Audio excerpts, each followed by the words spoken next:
I was 18 at the time. I just graduated high school, and what was probably a really exciting and memorable time for most people was a stressful race against time for me. You see, my dad was very traditional.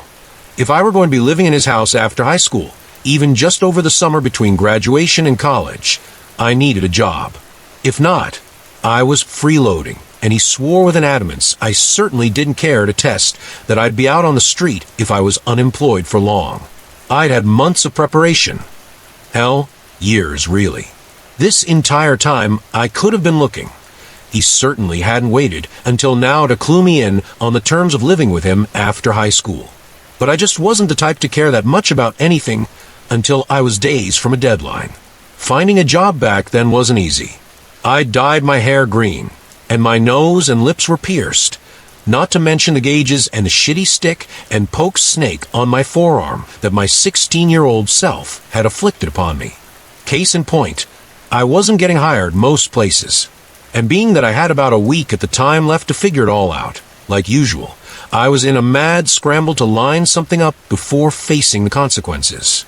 But then, as if some morbid miracle, a cop got shot and killed on 84th Avenue pretty close to the pass and go out there, and an opening for the night shift position appeared not long after. The pass and go, and 84th Avenue as a whole, had a pretty bad reputation. See, 84th was one of the only roads in town still unpaved at parts, namely the north end shortly after the pass and go, and it wound along a pretty deep drainage ditch where no guardrails had ever been built, even after decades of complaints. There was a particularly tight bend up the road where a lot of drunk drivers and speeding teens learned that they were not in fact invincible, some of them even taking that lesson to the grave with them, and the lack of streetlights just made it all more dangerous advertisements. But those were just the logical concerns. In a tiny town like mine, people are bored enough to run with sensational bullshit, and so 84th could never just be a dangerous road with poor construction and lack of safety measures to blame, but was instead cursed and haunted. People died there so often not because it was just a hazardous roadway, but because it was bloodthirsty evil. People's reception went out on the road not because it was essentially the furthest you could be from town, but because some malicious entity wanted you isolated. Death-themed accessories. You get it. The woods beyond the ditch were even worse. On 3 occasions since the turn of the century, bodies were found out there, 1 a suicide and 2 in shallow graves. And in a town as small as mine had been, that's a pretty sizable number for a criminal, though it only made sense to bury them there. Again, this place was basically abandoned and totally secluded. Really, the only other people that far northwest of town were the Wajis at the pass and go, and they weren't getting paid enough to be on the lookout for anything. Not to mention, they had their own weirdness to deal with. All sorts of strange and illegal activities happened in that pothole-ridden parking lot, and why wouldn't it? That place was the last beacon of humanity's presence in the town for miles, until you got to 90th Street, the main road, shooting off from the highway. So anybody working there had enough going on at their own doorstep, and wouldn't be paying any attention to cars pulled off on the side of the road with mysteriously heavy duffel bags in the trunk. Suffice it to say, once the position opened, I was the only person in town out of options enough to drop off an application. And wouldn't you know it, I was scheduled to start 2 days later. I picked it up quick. The job was easy, and though at first I was shadowing a guy that by all accounts could have been undead, I was left to my own devices a week later. To be honest, I actually kind of liked the job at first. 10 p.m. to 6 a.m. were pretty standard hours of consciousness for me anyway, and working the graveyard shift finally gave me an excuse to sleep in until 3. It was dead most nights. Sometimes, and I'm not exaggerating, I literally didn't see a single customer. And other nights, the goofiness of my interactions with various druggies kept things interesting. But those kinds of nights aren't what this story is about.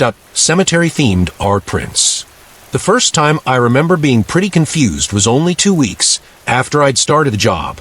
I was pretty stoned at the time, so I tensed up when I saw a cop walking toward the door, but I wasn't complacent enough to blaze it before work without eye drops for fear of these exact situations.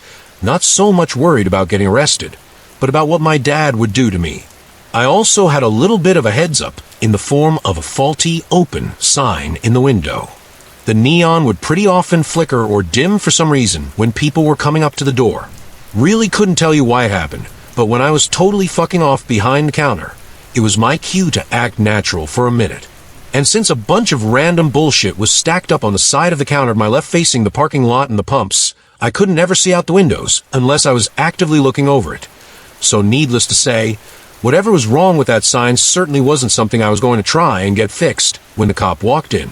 I sort of leaned back as casually as possible and tried to make small talk with him so his mind wouldn't wander anywhere else. "See any crazies?" I inquired. "Not yet," he answered, perusing the energy drinks like a selection of fine wines. He sounded pretty bored, and I hoped that that wasn't an indication that he was looking for something to do. "Well, lucky you," I chuckled. "Can't say the same myself." "Yeah." He settled on a sugar-free monster. He walked over to the counter, and I remember thinking he was either a new guy or one of those officers that just never stopped being motivated, going off his short hair and fresh fade. Though judging off how young he looked, definitely early 20s, I was going with the former.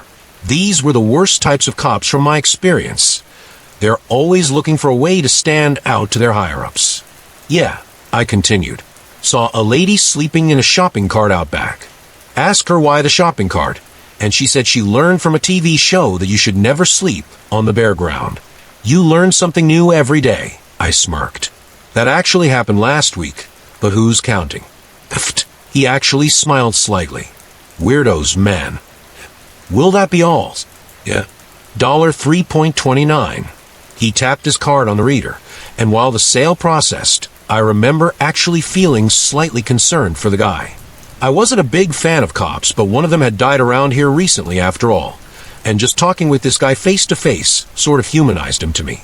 As he cupped the top of the drink and slid it off the counter, I said, "Stay safe out there." He glanced at me and raised an eyebrow. "You know something I don't?" "Nah, just, that cop that got shot out here a couple weeks ago." I just stared at him. "Listen," he peered at my name tag for a second. "Carter, you can't believe everything you hear about this place. 84th Avenue. It's just a street, man. Most of what you hear about this place is embellished or even totally made up." Yeah, all right. "Well, have a good night, officer." I paused, squinting at his name tag back. "Brady." He walked off into the night, his energy drink in his hand. At the time, I didn't give that interaction a whole lot of thought. I learned most of my news from memes, and it was definitely possible I'd been wrong. Unlikely, but possible. But over time, stranger things began to occur. And I'm not talking about druggies sleeping in shopping carts. I began to pick up on an anomaly with the neon sign. See, it actually didn't flicker very often. It seemed to at first, but after getting caught off guard multiple times by random people coming in, I realized I couldn't trust it as much as I thought I could. Yet strangely, though it seemed inconsistent, I realized it always blinked and dimmed for certain people. There was this lady that would come in about once a week and buy a scratch-off ticket.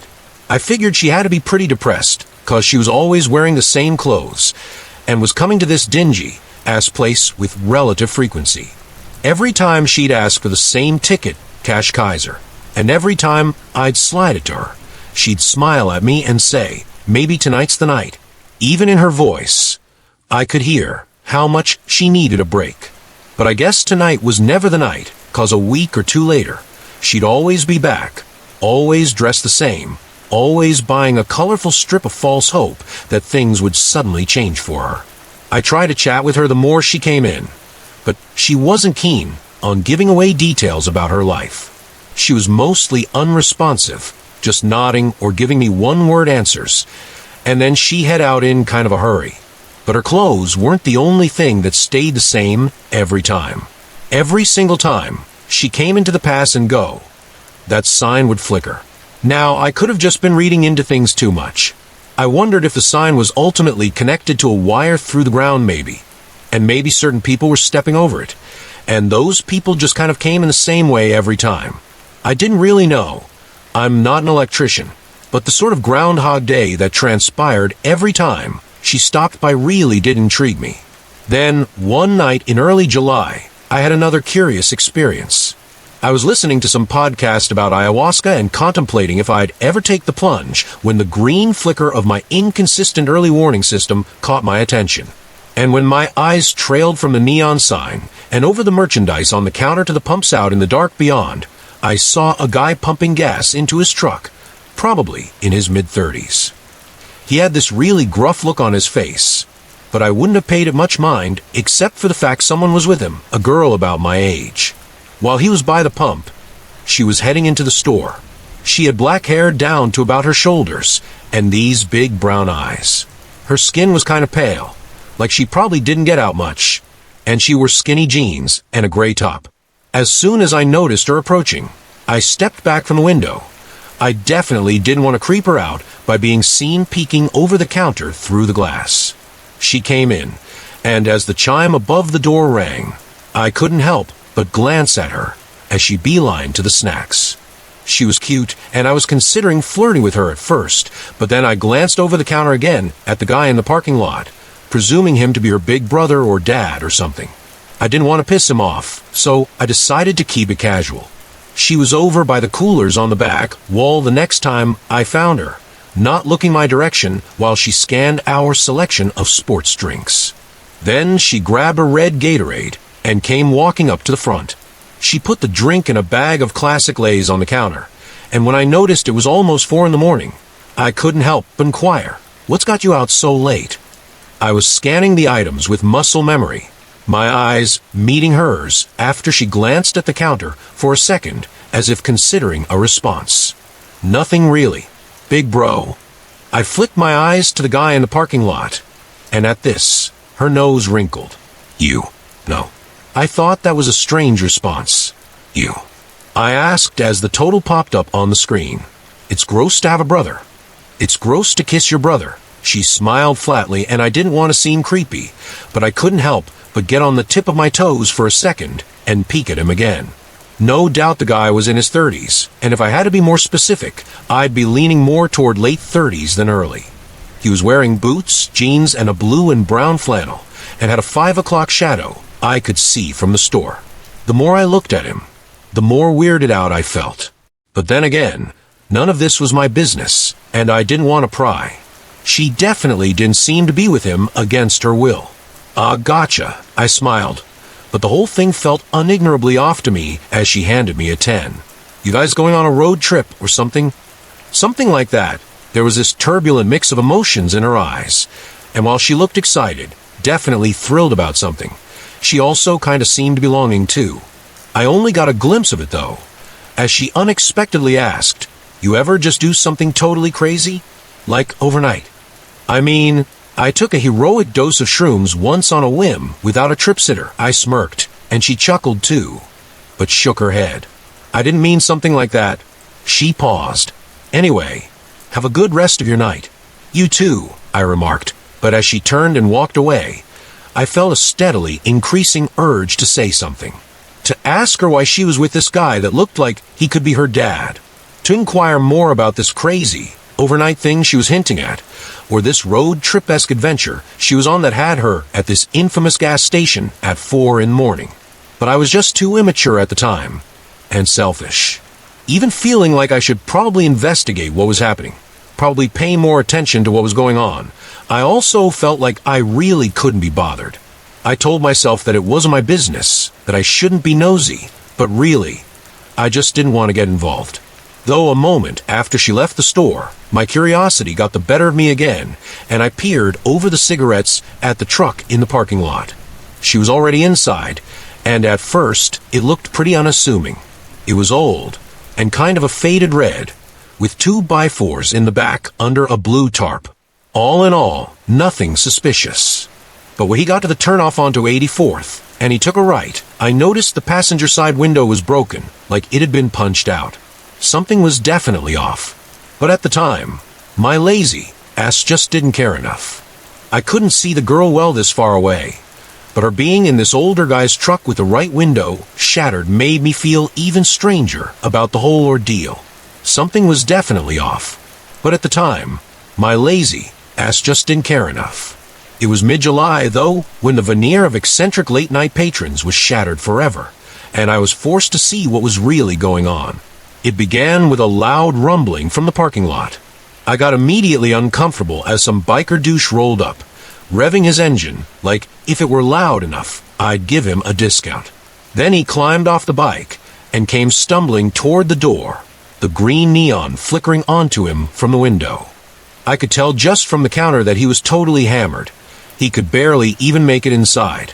He came right to the counter and absolutely reeked of alcohol. "Give me a pack of menthols, Camel," he slurred, leaning onto the counter with his right hand. "You okay, man?" I grabbed it. "The fuck do you mean?" His hostility freaked me out just as much as it annoyed me. "You're obviously drunk off your ass," I replied. "You just drove here on a motorcycle. Seems like a bad idea. Shut the fuck up and sell me the cigarettes, man." He was glaring at me like he was ready to swing. And though he was so fucked up, I don't doubt I could have taken him. He was still a big guy, and it really wasn't worth the trouble. "Your funeral," I muttered, grabbing the cigarettes and noting it was the last pack. Normally I would have made some quip about that, but with this guy, I just wanted him to leave. When I slid him the cigarettes, he flung his cash at me and almost walked away without his change. Then he stumbled off back out the door, shoving it open so hard I wondered if he broke it. And then, without any warning, as he stumbled along the window toward his bike, his entire body changed. My breathing stifled as I noticed his head was dented in. Multiple of his teeth were missing, and blood ran down his face and soaked his jacket. He was covered from head to toe in cuts and scrapes, and his right arm was broken, the bone jutting out slightly. I stumbled back and tripped, knocking over the vape pens, then almost slipped on them as I scrambled to my feet and chased him out the door, staring in horrified bewilderment as he climbed onto a waterlogged motorcycle, the front of it totally wrecked. "Hey," I screamed. "Man, are you all right?" He just looked at me, and as he stared into my eyes, his look was totally different than before. He wasn't angry or confrontational or even drunk. He just had this totally sober look of regret. He stared at me a moment longer. Then he revved his engine, and somehow he and his obliterated bike sped off into the night, leaving me totally alone in the flickering neon. And then, as soon as he disappeared up the road, the sign stopped blinking, steadily shining like usual. I sprinted over to the doors, yanking them open and almost collapsing as I barreled into the back room and landed in the seat at the computer. I pulled up the security camera footage and rewound it a couple minutes, desperate to see if somehow, some inconceivable way, I'd just been seeing things. But though I was willing to believe he wasn't actually injured, and it was somehow all in my head, I wasn't at all prepared for the sight of me just talking to the empty air. That's right. The guy never even came in at all. I rewatched my harsh reaction to the absent revving of his engine, my eyes following nothing walking along the window to the door that never opened. Then I realized that I'd never actually grabbed a pack of menthols. My hand stopped over it and handed nothing to no one. It was the same thing for the cash register. And then at last, I watched myself stumble back and fall, flinging shit everywhere in a panic. I ran out the door, screaming into the night, but only I was there. It filled me with a terror so paralyzing I almost just left right then and there. I sat there at the desk for a moment, shaking.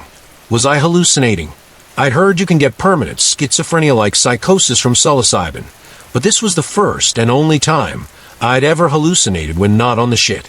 And as I just stared at the monitor unblinkingly, shaking in place, I really couldn't tell what was more horrific. If I hadn't really seen that, or if I had, but then, my eyes gravitated to the one part of my memory that was corroborated by the cameras. The neon.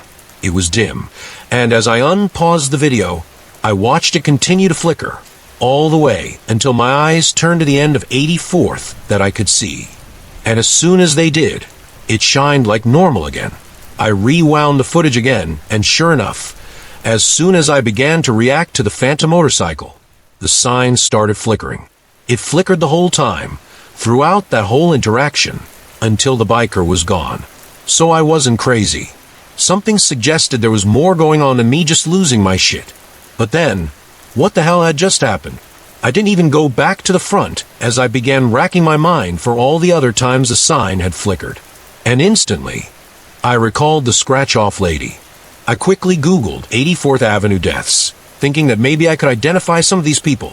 But the first thing that came up was the police officer shooting. Then my jaw dropped as I stared into the memorialized eyes of Officer Brady. I could barely sit still as his eyes looked back at me from a computer screen. The same officer I had spoken to just a month ago who didn't know about any officer shootings in the area. Because he was the officer that would be shot. I kept looking, and before long, I found the scratch-off lady. She was some lonely, divorced woman that committed suicide in the woods a couple miles north of here in 2011. And the biker had crashed into the ditch right off the bend 3 years ago. One of many drunk drivers that didn't react to the turn in time and went face first into the canal. I screamed as the chime above the door sounded, and I heard someone spin around at the front of a store, startled by my reaction. I scrambled to my feet and walked up front, freezing as my eyes met those of Officer Brady's, glinting in the flickering neon. "You good?" He seemed to be both concerned and frustrated. I just stared at him, totally unable to speak. "Yeah. You on something?" He peered. "No." He looked at me a little longer, but then he walked his immortalized path through the gas station, his gaze drifting over the cooler of energy drinks. I couldn't help but stare right at him, utterly wordless, as he moved in almost the exact same way as he had back in June, at last grabbing that same sugar-free monster. Then he walked to the counter, and my hands were shaking as I took the drink from him. "Hey," he looked at me. "You all right?" I stared into the eyes of the dead man. "Personal stuff. Is something going on?" "Looked like you were looking at the security camera footage when I came in," he noted, and I listened in silence. If someone's prowling around here, I could investigate. I wanted to address what was really happening, to pick his mind and see if he was really unaware that he was dead, or if he was just haunting this place.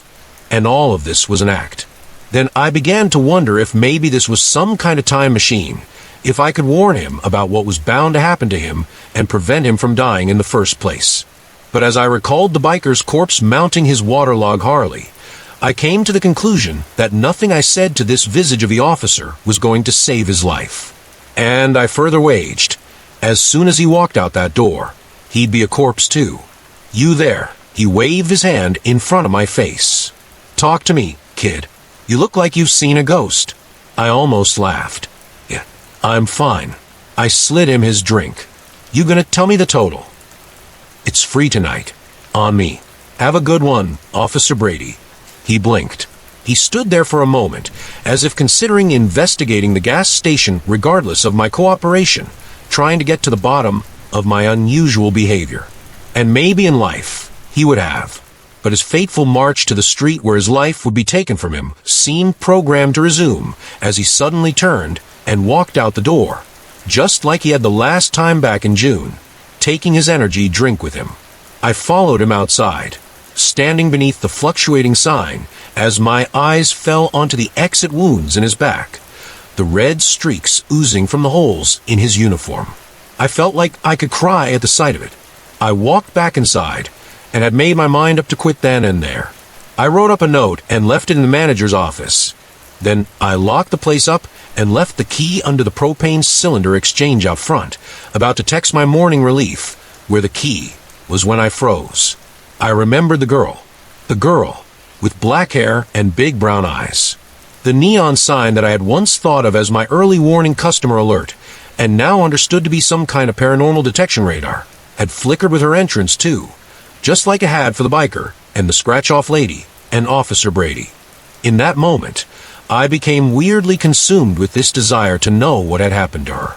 Maybe it was because I found her cute, or maybe it was because even in the moment that night, something fell horribly off. But for some reason or another, I became totally invested in figuring out what had happened to her, to the point that I decided to unlock the store and stick around. I went back to the computer, but for some reason, though I was able to find information about other people that had died in the area, some of whom I'd even seen walk into this gas station's very doors in the middle of the night. I was completely unable to find her, and it really ate at me. I went back to the front at some point around 5 a.m., but still, I was just searching on my phone for the girl. Though by the time my relief came in at 6 a.m., I still hadn't found shit. And that was my obsession for the next couple days. When I'd exhausted every article about deaths on 84th, I began to wonder if anyone even knew she was dead. So I searched local missing persons, and I looked into all of them. But still, none of them were this girl. It haunted me for days. I began reliving as much of that night as I could, trying to recall every single detail. I could remember her hinting that the guy she was with was her boyfriend, which even then was a red flag. But now, as I remembered that older guy in the parking lot pumping gas in the dark, it filled me with dread. I didn't get that good of a look at him. I could tell he had some stubble and was wearing a flannel, jeans, and boots, but what good was that? As for his truck, I wasn't sure exactly what make or model it was, just that it was red and looked old. I could only assume the punched-out glass was like the biker's motorcycle, something that had taken place after the girl's death, or more likely during.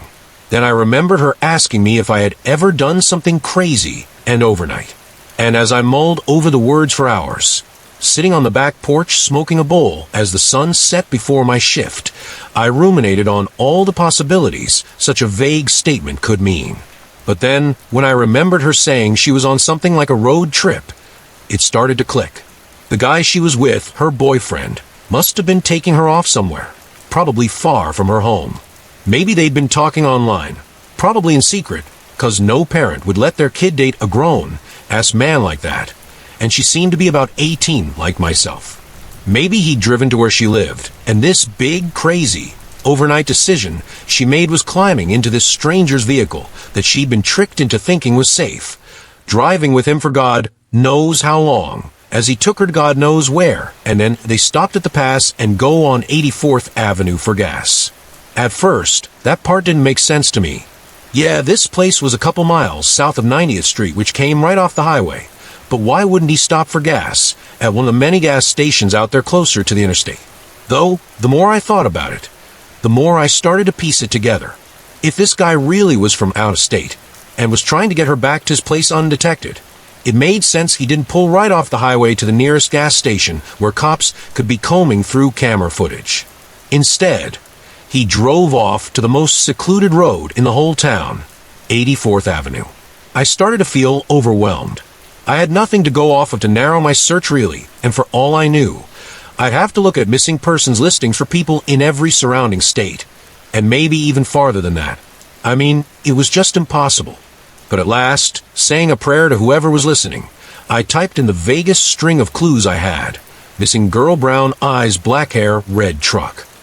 And then I scrolled and scrolled and scrolled. I searched at first in various counties in Iowa.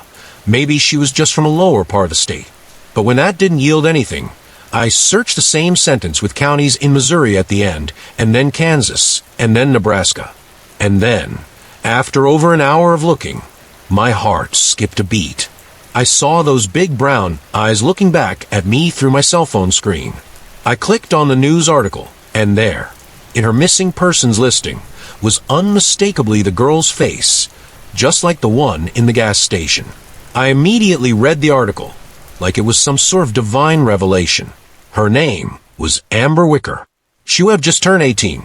In fact, her birthday was only 2 months ago, but her disappearance was 4 months ago, which meant that on the night that she'd actually stepped into the gas station, and not the memory, I had cohabitated.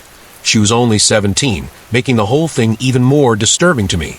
She was last seen on her front door's Ring camera, climbing into a red truck parked across the street, almost totally out of frame. But even in the glimpse of it available in the video, I could tell it was the same one when I saw the 2x4s and blue tarp. My stomach sank as I watched Amber hurry down the driveway, looking once over her shoulder to the safety of the house she was abandoning, then reaching the truck and climbing into the passenger seat before it took off up the road. I leaned back in the chair, letting out a beleaguered sigh. So Amber Wicker was her name, and as far as the police knew, she was missing. But I knew she was dead. After all, every customer that had walked in beneath the flickering sign had been a corpse, and as much as I wanted to believe otherwise, I assumed her case wasn't any different. So as much as I wanted to stop working at that place, as much as it bothered me to see those ghosts walking the faded paths of their memories through the purgatory that was the pass, and go off 84th Avenue, I had to stay. I had to wait until Amber came back, so I could gather enough evidence to give to police. After all, though some of the dead only came in once, like the biker, others had come in twice like Officer Brady, and even others had come in on almost a weekly basis like the scratch-off lady. Eventually, I hoped, she would come back. And so, the rest of July, I picked up more night shifts, desperately wanting to be there the night she hopefully returned. I also chatted with Justin, the guy who I'd shadowed and who worked nights when I was off, but his brain seemed constantly fried on something, and if he'd had any paranormal experiences he hadn't noticed. I asked him about the sign flickering, and he said it did that on occasion, so I knew he'd seen at least some ghosts, but when I asked him about Amber, he wasn't sure if he'd seen her or not. Needless to say, I wasn't getting anything useful out of him. I asked him to just keep his eyes open for her, and if he saw her, to note the license plate of the truck by the pump. You'd think such a strange request would raise an eyebrow, but he was so zombified on whatever the hell it was he was abusing in his off time that he just said sure. In the weeks after I'd pinned down Amber's true identity, I began to research her a bit. I could only find 2 articles about her. One was the one I first found, which just had the basic details of her disappearance, and the other was an even smaller article in which her parents had given a statement and a number to call if anyone knew anything. I really wanted to call that number, but I knew that right now, I honestly didn't have shit. I could always say I was at the gas station that night and saw something, but the security camera footage only went back 60 days, so there'd be no proof one way or the other. I didn't have a license plate, and I was a whole state over. I didn't have a lot of faith the police would be able to do much with that, and I didn't want to give her parents false hope. So I decided I'd just wait until her memory replayed again, and I could piece together some actionable details. In the meantime, the more I searched her, I was at last able to find some of her socials, but her Instagram was private, and her Twitter was inactive for years. Though when I stumbled upon her Facebook, even though it, too, hadn't had a post uploaded in 2 years, I felt strangely more connected to her as I scrolled through her photos, this immortal anthology of a dead girl's time on Earth, floating in cyberspace for anyone to find, and sharing her memories from before her life was prematurely snuffed out. I found pictures of her laughing with her friends, smiling at a dance, blowing out birthday candles. I saw random posts ranging from her excitedly proclaiming she'd gotten her learner's permit, to complaining about failing some biology test. All these moments of this girl's life, both significant and insignificant, were here forever, memories accessible to anyone that cared to find them. And really, her appearance at the gas station wasn't much different, though that memory was supernatural, unfolding in real time over a real place. It was, in essence, the same. Just some moment of her existence that unaffiliated people, such as myself, were able to witness. Though whether or not I had been one to see it for a reason, or my witnessing of it was just as inconsequential and random as me scrolling through her Facebook page, I felt that I was a part of this girl's story now, and it was my duty to help her however I could, but by August, she still hadn't come back. And strangely, neither had Officer Brady, or the biker, or even the scratch-off lady. There was only one other occurrence of the sign flickering, and I guess it was either a no-show ghost or fuck you from the universe, 'cause no one ended up coming in. I got worried that whatever supernatural phenomenon had been taking place was over just as suddenly as it had begun, and that I'd never see her again, never be given a chance to atone for my apathetic complacency that night when I could have paid more attention to a situation that was obviously suspicious. And even worse, I was shipping off to college in just a couple of weeks. My remaining days at the pass and go were numbered. So on August 3rd, while sitting behind the counter in the dead of night, waiting for the purgatorial replay of an apparition's final stop on the drive to her untimely death, I made up my mind. If she didn't come in tonight, then tomorrow, I'd take matters into my own hands. It dawned on me that Amber must have died nearby here. The only ghosts that ever walked into this gas station were those that had died on 84th Avenue. And that was true for Officer Brady, who had been shot just down the road, the biker who had crashed into the canal by the bend, the scratch-off lady who had hanged herself in the woods, and all the others I'd seen walk through those doors beneath the flickering green glow. And though I had no idea where to look, I had one thing to go off of. I'd seen the truck turn right at the turnoff. So somewhere north of here, she must have died. And maybe, just maybe, I could figure out where. By morning, I still hadn't seen her, or any ghost for that matter. And after chatting with Tegan, my morning relief, I walked out to my car. But though I'd planned on driving home and getting some sleep, then searching later, I just couldn't resist the urge to look right then and there. And so, in my pass-and-go uniform and all, I walked over to the turnoff where I'd seen that phantom truck head right, and then did the same, walking north up the road. The sun was just barely rising over the trees, and I couldn't remember the last time I'd appreciated a sunrise. Usually, I sped home, trying to beat the sunlight to my room where I could shut my blackout curtains and crash as if it were still night. Then I'd wake up at 3 or 4 in the afternoon. But this morning, moving slowly up the road along the canal and constantly scanning for anything out of the ordinary, I couldn't help but enjoy the orange glow above the trees. By the time I'd walked about 2 miles, the sun was fully above the horizon, and cars were starting to sparingly appear on 84th, though admittedly not many, as this wasn't the most direct route to anywhere in town, except the pass and go. I'd already passed the infamous bend, and even felt obligated to pause there a moment before the canal, sort of waiting in reverent silence as I remembered the stare that biker had given me, the regret permeating his eyes. By now, though, it could no longer be considered a canal. It was a drainage ditch at best, a muddy, shallow dip off the road, and beyond it was the forest. But then, in my steady scan of the ground in front of me, I noticed something twinkling. I crouched, looking down at small shards of glass on the pavement. Almost like a vision, my mind seemed to play out this simulation, and I was staring at the man as he and Amber argued. He lost his temper and slammed her head into the window, shattering it. I noticed more twinkling coming from the grass before the ditch, and I could almost hear the sound of his boots scraping the asphalt as he kicked the glass off down the hill, trying to cover up anything that had happened. Then I noticed something yellow peeking out of the mud. I stepped down into the ditch, grabbing the corner of the plastic and pulling it out of its muddy tomb. Sitting in my hand was a faded, dirty bag of Lay's Classic, mostly empty, with just a few crumbs at the bottom. My heart raced as I recalled her placing the bag on the counter. And again, I could see it before my mind's eye, the man dragging her body out of the passenger seat, her dead-weight foot scraping the bag out with her.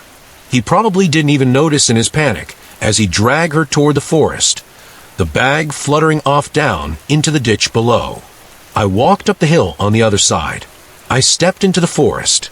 My breathing started to become heavy as I walked deeper into the trees, terrified as I anticipated just what nightmarish spectacle I might be about to find. But I wouldn't turn back now, and as the afterimage of Amber's conflicted eyes appeared in my mind again, I resolved to find where she was buried so I could finally give her parents peace, maybe even give her peace. And it didn't take much more walking to find clues. I noticed 2 hardly visibly scrapes in the dirt, where her shoes must have been dragging. I carefully followed them, stepping off toward a cluster of trees as they suddenly turned, at last freezing before what I could immediately ascertain was a shallow grave. The grass all around it was undisturbed, but here, in just this plot, was a clump of uneven earth. Some grass and leaves had been precariously scattered on top in the man's frantic attempt to conceal it, but it wasn't convincing. And as I crouched before the plot, my heart began to thump out of my chest. But I gulped and steeled myself, knowing I had to see this all the way through. For Amber, I wished I had a shovel, but with nothing else, I just dug with my hands, scraping the dirt away and trying not to consider the possibility of my fingers abruptly touching her corpse. I jerked as I felt something that wasn't soil, didn't feel like rotting flesh, So I brushed the sand away, and my eyes centered upon a filthy blue tarp immured in the ground. It was all I needed to see. I stayed right there, pulling out my phone and calling the police.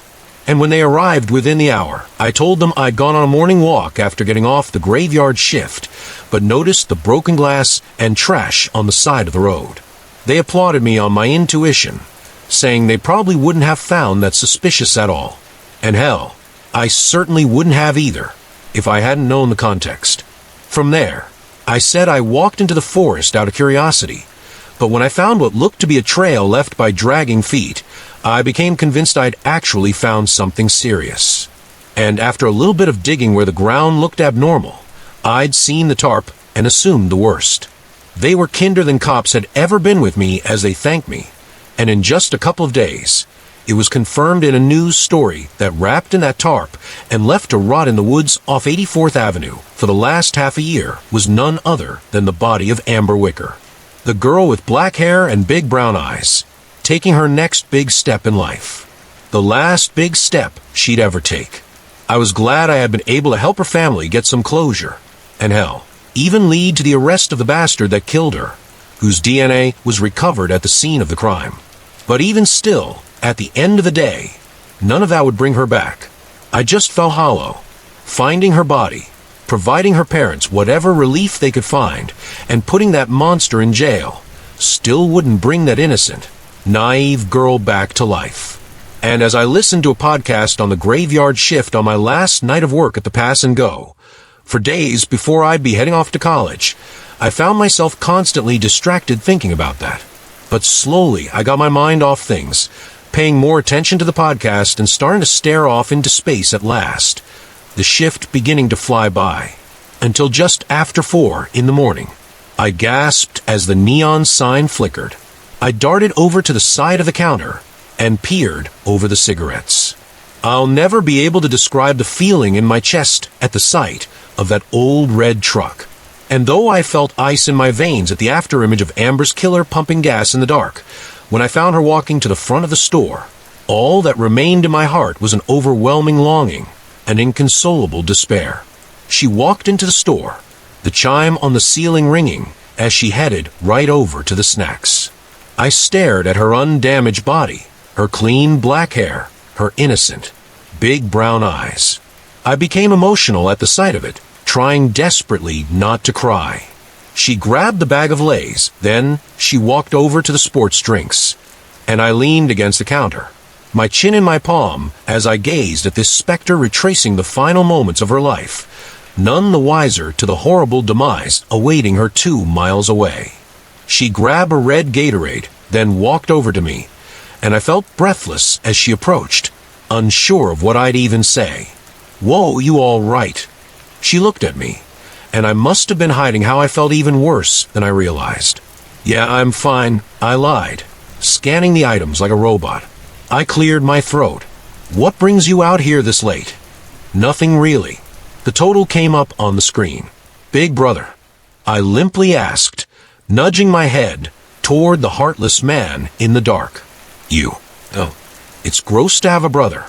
I must have asked the question differently this time, 'cause she stared deeper at me, asking again, "You sure you're okay, dude?" God, I wanted so badly to tell her to run, to just get the fuck out of here, to not ever go near that man again. I wanted to tell her that she was about to die, that he was her murderer, that these were the very final minutes of her life. But this was not a time machine. It was no different than that Facebook page from years ago. Just a memory inexplicably suspended in time. Just a brief expression of her existence that was as ephemeral an experience as her time on Earth. And nothing more. "Can I ask you something?" She raised an eyebrow. "Sure. Have you ever done something totally crazy? Just overnight?" She blinked wildly, visibly taken aback by the words. "Yeah, actually," she murmured. "Yeah, I have. Why do you ask?" I shrugged. "No reason. What about you?" "Yeah, I did once. I had this weird inkling to follow a trail into the woods, and I found a body, called the police, and reported it. Creepy," she remarked. I let out a long sigh. handing her the stuff. "Hey, this is on me tonight." "All right." "Oh, sure. How come?" "You just look like a friend of mine." I smiled hollowly. "A friend I haven't seen in a while. Anyway, it's my treat." "Well, all right. Thanks." She took her unceremonious last meal, then turned over to the door, walking toward the oscillating neon. "Have a good rest of your night, Carter." She glanced at my name tag, smiling slightly at me. It broke my heart. "You too, Amber." I said you too." She stood there a moment, as if debating whether or not she'd heard me right the first time. Then she turned around and walked outside. But I couldn't just sit there, and before I knew it, I was running around the counter, shoving the doors open and stepping outside. I bit my tongue at the gash on the back of her head, the blood dripping down her hair and onto the back of her top. I guessed that had been the cause of her death, but evidently I was wrong. Because as she turned back toward me, I found her blue face and the purplish bruising of a seatbelt around her neck. Her clothes were covered in dirt and blood, and the Lay's bag was empty and faded, mud clumped all over it. The bottle of Gatorade was halfway empty. I trembled as I found her teary gaze, the desperation and regret staining her painfully cognizant big brown eyes, not innocent anymore. "Thank you," she whispered. I couldn't possibly muster a response. And then Amber turned, the afterimage of her corpse climbing into the passenger side door of her murderer's truck. I remained frozen in place, my eyes following every last fleeting second of Amber's existence as the taillights glowed and the engine hummed.